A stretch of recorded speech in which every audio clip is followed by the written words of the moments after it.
WFYI podcasts are brought to you by Visit Bloomington. With over 350 restaurants to choose from, Bloomington, Indiana is truly a food lover's paradise. Go to visitbloomington.com to discover what suits your taste.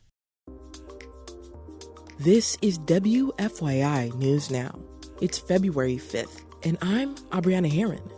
On today's show, Wabash College honored its first black student who attended over 160 years ago. The State House takes so-called baby steps toward greater transparency. And more communities could get access to financial support to build mobile crisis response units.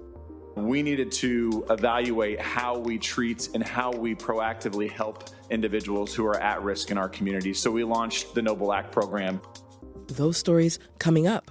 But first, the Indianapolis City-County Council holds its monthly meeting tonight. It's the second full meeting of the year for the council. On the agenda is the appointment and reappointment of numerous city officials.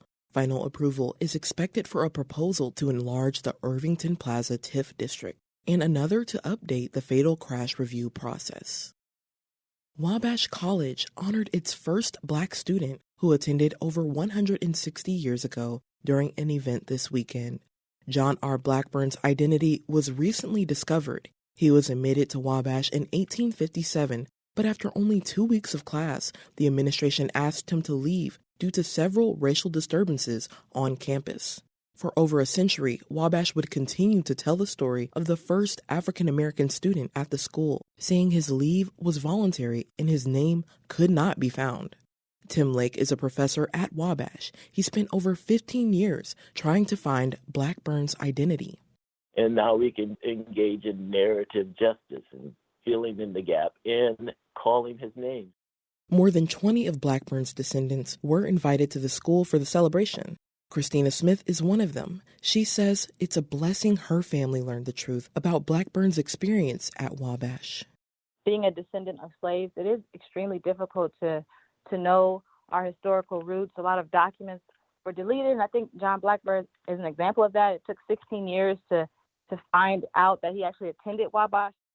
The oldest descendant that planned to attend the event was Blackburn's 103-year-old granddaughter.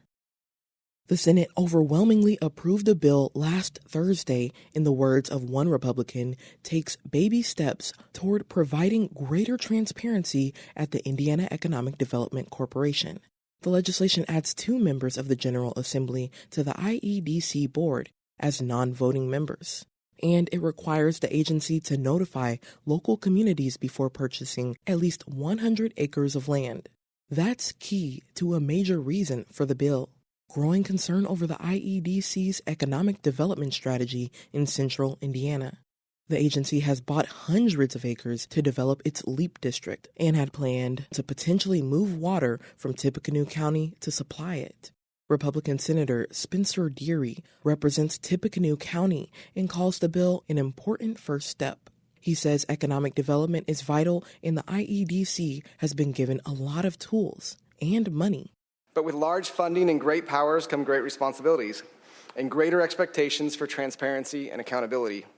Otherwise, trust erodes and support for economic development dwindles.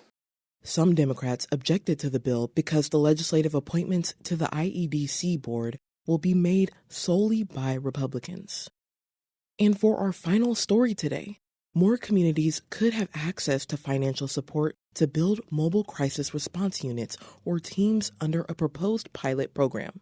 Abigail Ruman reports a Senate committee passed a bill that would establish a grant program to create or expand programs connecting people in crisis to resources in the community. Mobile crisis response programs can take pressure off of emergency services by minimizing repeat calls and connecting people to resources. Chris Jensen is the mayor of Noblesville. He says the city created a mobile response program in February 2020. We needed to evaluate how we treat and how we proactively help individuals who are at risk in our community. So we launched the Noble Act program. Jensen says the Noble Act program has given Noblesville the tools to address mental health or substance use issues and challenges associated with aging or premature births. The pilot program would initially use funding from the Family and Social Services Administration, and lawmakers could add additional funding during the budget session next year. For Indiana Public Broadcasting, I'm Abigail Ruman. The bill passed the Senate Appropriations Committee and now goes to the full Senate for consideration. That's all for today's episode of WFYI News Now. Our podcast is produced by the following people who live in your community: Darian Benson, Drew Daudelin, Kendall Antron, who composed the music for this podcast, and me, Abriana Herron. Our news director is Sarah Neal-Estes. If you like today's episode, remember to subscribe and share, and follow WFYI on Instagram, Facebook, and YouTube to check in on our newsroom throughout the day. Thanks for listening. We'll be back tomorrow.